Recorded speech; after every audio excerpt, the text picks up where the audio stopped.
ఇంకోటండి బనకచెర్ల ప్రాజెక్టు వల్ల తెలంగాణకి అన్యాయం జరుగుతుందనేసి గూడా కొంతమంది కామెంట్ జేస్తున్నారు. నిన్న సీఎం గారు చెప్పారు, ఎలాంటి ప్రాబ్లమ్ లేదు బనకచెర్ల వల్ల అనేసి కూడా చెప్తున్నారు. ఇది ఏ విధంగా చూడొచ్చు? అంటే ప్రాబ్లమ్ ఎక్కడొస్తుందంటే, ఆంధ్ర వాడిని తిడితే తెలంగాణలో ఓట్లు పడతాయి. ఇది ప్రాబ్లమ్ అంతా. ఆంధ్ర గో బ్యాక్ అన్నాం గదా! సో, ఎట్లా ఉంటుందంటే మహేష్ ఇది ఆడలేక మధ్యల ఓడు అంటారు గదా! అట్లా. సో, కష్టపడి పని జేసి మనం ఎట్లా ఎదగాలని ఆలోచించాలి గానీ, ఆంధ్రోడిని తిట్టి, తర్వాత లేపోతే ఆ మార్వాడిని తిట్టి, లేపోతే ఆ ఉత్తరాదినోడిని తిట్టి, ఎందుకు తిట్టాలా? భారతదేశం గదా ఇది. ఎవడైనా ఎక్కడైనా జీవించొచ్చు కదా! ఇవాళ మళ్ళీ మార్వాడి ఉద్యమం అంట. గో బ్యాక్ మార్వాడి అని ఉద్యమం అంట. వాడు కష్టపడి వాడు తినక వాడు ఎక్కడో ఎక్కడి నుంచో వస్తారు. పొట్టకూటి కోసం వస్తారు. వచ్చి ఇక్కడ పని జేస్తారు. మీరు చూడండి, ఇవాళ మీరు చాలా కంపెనీలు చూడండి వెళ్ళి. మీరు తెలంగాణ వాళ్ళని ఎవరైనా ఉద్యోగాల్లో పెట్టుకుంటారా? ఎవడు పెట్టుకోడు తెలంగాణ వాళ్ళని ఉద్యోగాల్లో. మీరు హెయిర్ కటింగ్ సెలూన్‌లకెళ్ళండి. అంతా అస్సాం నుంచో, బీహార్ నుంచో వస్తా ఉంటారు. అస్సాము, మణిపూరు అక్కడి నుంచి తీసుకొచ్చుకుంటారు. సో, ఎందుకు తక్కువ ధరకొస్తారు, పర్ఫెక్ట్‌గా పనిచేస్తారు, సడెన్‌గా మానేయరు, ఖచ్చితంగా ఉంటారు, నమ్మకం ఉంటది. నేను తెలంగాణ వాళ్ళే గాదు, ఆంధ్రప్రదేశ్‌లో కూడా అదే పరిస్థితి. విజయవాడకెళ్ళామనుకోండి, విజయవాడ సెలూన్‌లో చూడండి. విజయవాడ సె ఫాస్ట్ ఫుడ్ సెంటర్‌లో గూడా ఆ! చైనా ఫాస్ట్ ఫుడ్ సెంటర్‌లు చూడండి. విజయవాడ హెయిర్ కటింగ్ సెలూన్‌లు చూడాయా? నీకెందుకు మహేష్? హెయిర్ కటింగ్ సెలూన్‌లు చూడు. హెయిర్ కట్ సెలూన్‌లలో మనం వాళ్ళని తీసుకొచ్చి పెట్టుకుంటాం. హోటళ్ళు చూడండి. ఒరియా వాడినో లేకపోతే ఇంకోడిని తెచ్చుకొని పెట్టుకుంటున్నారు. మనల్ని ఎందుకు పెట్టుకోవట్లా? సాటి తెలుగోడిని ఎందుకు పెట్టుకోవట్లా? సరిగ్గా పని చేయడు కాబట్టి. మాటకొస్తే సెలవులు పెడతారు కాబట్టి పెట్టుకోరు. సో, ఇది నేను తెలంగాణని అంటలేదు. ఇది ఈ పాయింట్ నోట్ చేసుకోండి. ఆంధ్రప్రదేశ్‌ని కూడా అంటున్నా. విశాఖపట్నంలో చూడండి అదే పరిస్థితి, విజయవాడలో చూడండి అదే పరిస్థితి, హైదరాబాద్‌లో చూడండి అదే పరిస్థితి. స్థానికుల్ని పెట్టుకోవట్లా. స్థానికుల్ని పెట్టుకుంటే కరెక్ట్‌గా పని చేయరని అనుకుంటారు వాళ్ళు. అందుకే పెట్టుకోరు. First thing. రెండోది చెప్తున్నా. నేను ఎందుకు చెప్తున్నా, ఇప్పుడు గో బ్యాక్ మార్వాడి అనే బదులు మార్వాడి కంటే మిన్నగా నువ్వు పని చేయి. మార్వాడి పెట్టిన షాప్ పక్కనే నువ్వు షాప్ పెట్టు. నీ దగ్గర ఎందుకు కొండు? ఖచ్చితంగా ఉంటాడు. సో, నేను తెలుగువాడిని. నిజంగా నేను మాట చెప్పనా, నేను ఎప్పుడు తెలుగులో మాట్లాడేవాడి దగ్గరికి వెళ్ళి కొనేవాడిని నేను. సో, బహుశా అంటే అది కరెక్ట్ కాదేమో. అది నేను కూడా ఇప్పుడు వసుదైక కుటుంబం ఒకప్పుడు నేను చెప్తున్నా.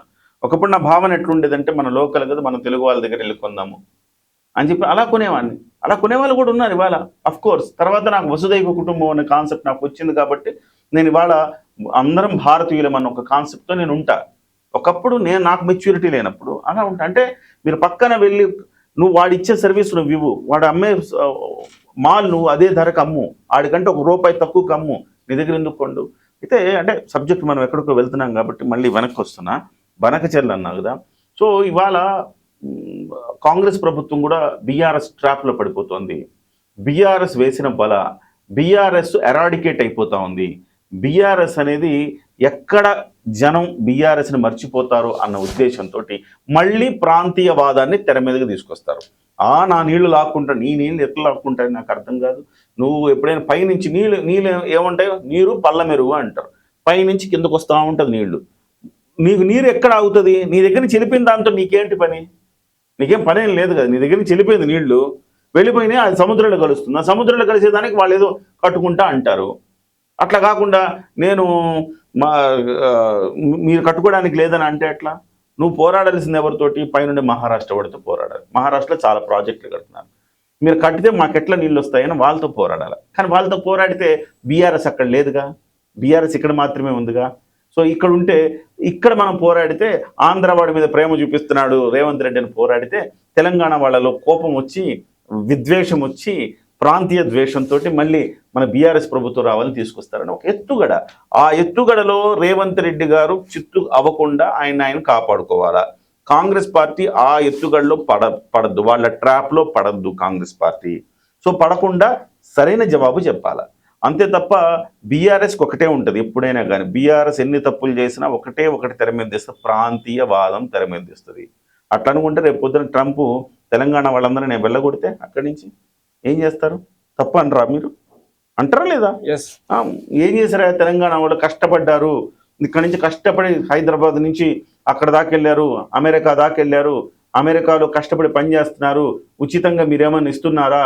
రాత్రి పగలు కష్టపడి రూపాయి డాలర్ దాచుకొని వాళ్ళు బతుకుతూ ఉంటే వాళ్ళని మీరు 8 గంటలు పని చేయమంటే ఒక్కొక్కడు 10 గంటలు పని చేస్తాడు, 12 గంటలు పని చేస్తాడు. అమెరికా వాడు పని చేస్తాడా?